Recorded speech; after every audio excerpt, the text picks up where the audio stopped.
میں تو صرف اتنا کہوں گا فیض احمد فیض کے بقول کے ہم پرورش لہو قلم کرتے رہیں گے، جو دل پہ گزرتی ہے رقم کرتے رہیں گے۔ تو آج ایک انتہائی اہم ایشو اس سیاسی سسٹم کے حوالے سے میں سامنے لانا چاہتا ہوں، کیونکہ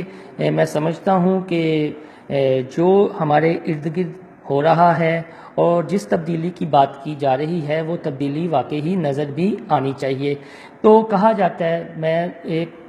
سیاسی گھرانے کی طرف توجہ دلانا چاہوں گا، وہ ہے چودھری برادران کا، گجرات کا گھرانہ، اور کہا جاتا ہے کہ چودھری برادران کی جو سیاست ہے وہ وزاداری کی سیاست ہے، وہ بڑے مہمان نواز بھی ہیں، ان کے ہاں رکھ رکھاؤ بھی ملتا ہے، یہ ان کی جو ہے ہم کہہ سکتے ہیں ان کی خوبیاں ہیں۔ لیکن اس کے ایک رخ دوسرا رخ یہ ہے کہ چودھری برادران اس سسٹم کے سب سے بڑے سہولت کار رہے ہیں، جس سسٹم کے خلاف عمران خان نے آواز اٹھائی، یوتھ کو موبلائز کیا، اور عمران خان کی تبدیلی کے نام پر جو ہے وہ پی ٹی آئی کو ووٹ دی۔ تو چودھریوں کی سیاست کے بارے میں بات کرتے ہیں۔ چودھری شجاعت نے اپنی یہ کتاب لکھی ہے، سچ تو یہ ہے۔ جب یہ کتاب الیکشن سے پہلے اس کی ایک ہوٹل میں تقریب رونمائی ہوئی تو بہت سے سینئر تجزیہ کار، سیاستدان اور جو کالم نگار اینکر پرسنز ہیں وہ بھی اس میں موجود تھے، سب نے اس کتاب کی تعریف کی۔ سچ تو یہ ہے کتاب، یقیناً اس میں بہت کچھ سچ لکھا گیا ہے، لیکن ہمیں سچ کو بھی تنقیدی نگاہ سے دیکھنا چاہیے اور اس کا تقابلی جائزہ لینا چاہیے۔ اس کتاب کے جو ابتدائی باب ہیں، جہاں سے چودھری برادران کا گھرانہ شروع ہوتا ہے، ان کے والد صاحب سیاست میں آتے ہیں، اس کے بعد جب میاں نواز شریف سے ان کی پہلی ملاقات ہوتی ہے تو وہ ایک دوسرے کے کتنے قریب آ جاتے ہیں، اس کے بارے میں تھوڑی سی بات کرنا چاہوں گا۔ میاں صاحب سے چودھری برادران کا تعلق جو ہے وہ 80 کی دہائی سے جو ہے وہ شروع ہوتا ہے، جب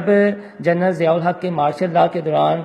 غیر جماعتی انتخابات ہوتے ہیں 1985-1988، تو تب جو ہے وہ چودھری برادران پہلی دفعہ شریف برادران کے سہولت کار بنتے ہیں۔ یہ سلسلہ 1990 میں بھی جاری رہتا ہے، پھر 1993 میں جاری رہتا ہے، پھر 1996 میں جاری رہتا ہے، اور سلسلہ 2000 تک جاری رہتا ہے،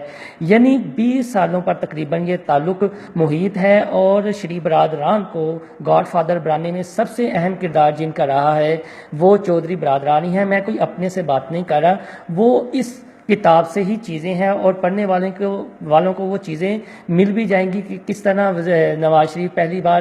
وزیر اعلیٰ بنے تو ان کا سہولت کار کون ثابت ہوا، جب وزیر اعظم نواز شریف بنے تو تب کیا سیاسی اتار چڑھاؤ ہوا، داؤ پیچ کھیلے گئے، چودھری برادران نے وزارتیں لی، اپنی مرضی کے اسپیکر ڈپٹی اسپیکر جو ہے وہ لگائے، تب انہیں شریف برادران کی کرپشن یاد نہیں آئی 2000 تک، یعنی 1983 سے 2000 تک چودھری برادران کو شریف برادران کی کرپشن نظر نہیں آئی، اور یہ ان کے سہولت کار رہے، اپنی مرضی کی وزارتیں بھی دیتے رہے، اپنی مرضی کے عہدے بھی لیتے رہے، اور اپنی مرضی کی جو ہے وہ پنجاب میں سیاست بھی کرتے رہے اور درے بندی بھی کرتے رہے۔ اس کے بعد جب مشرف کا مارشل لاء آتا ہے تو مشرف کے جو ابتدائی 2 سال ہیں یا 2.5 سال ہیں، وہ کہا جاتا ہے جی کہ بہت زیادہ انویسٹمنٹ ہوئی، بہت زیادہ تبدیلی دیکھی گئی، لیکن جو ہی 2002 کے الیکشن ہوتے ہیں تو اس نظام کا سب سے بڑا جو بینیفیشری ہوتا ہے وہ کون ہوتا ہے؟ وہ چودھری برادران ہوتے ہیں، کاف لیگ بنتی ہے، اور 2002 سے 2008 تک چودھری برادران کے ہاتھوں میں یہ سسٹم رہتا ہے، پنجاب کی حکمرانی رہتی ہے، انہیں وزارت عظمیٰ بھی ملتی ہے، ان کی پسند اور ناپسند سے وزارتیں بھی ملتی ہیں۔ تو نواز شریف کے سہولت کار، اس کے بعد جنرل مشرف کے سہولت کار، جب 2008 کے بعد پیپلز پارٹی کی حکومت بنتی ہے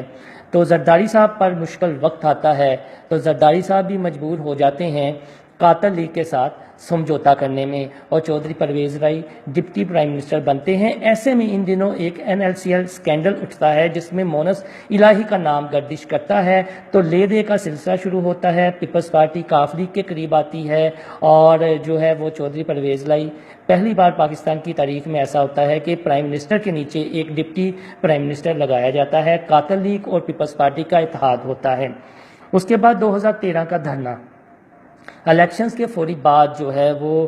دھاندلی کا شور مچایا جاتا ہے، اور جو عمران خان اور قادری صاحب 14 اگست کو 2014 کو اسلام آباد کی طرف مارچ کرتے ہیں تو اس میں چودھری برادران کی آنیاں جانیاں دیکھ کر یہی لگتا ہے کہ سب سے بڑے دھرنے کے بھی سہولت کار یہی بھی ہیں، گو کہ شیخ رشید احمد کافی متحرک دکھائی دیے۔ اب چونکہ عمران خان صاحب تبدیلی کا نام لے کر آئے ہیں، نواز شریف یعنی شریف برادران 1983 سے لے کر 2000 تک، پھر 2000 سے لے کر 2008 تک جنرل پرویز مشرف، پھر پیپلز پارٹی، اور اب 2018 میں عمران خان۔ اب لوگوں کو خود سوچنا چاہیے کہ اس سسٹم کے، اس سیاسی نظام کے سب سے بڑے بینیفیشری کون ہیں، اور نظام کن لوگوں نے جکڑا ہوا ہے، کون سے لوگ پریشر گروپ بنتے ہیں اور اپنی مرضی کے داؤ پیچ کھیلتے ہیں۔ عوام تک یہ باتیں بھی آنی چاہیے، اور ہر پولیٹیکل سائنس کے اسٹوڈنٹ کو سچ تو یہ ہے کتاب پڑھنی چاہیے، کالم نگاروں کے اور تجزیہ کاروں کے پروگرام یا کالم نہیں پڑھنے چاہیے، بلکہ یہ کتاب پڑھ کے خود تقابلی جائزہ لینا چاہیے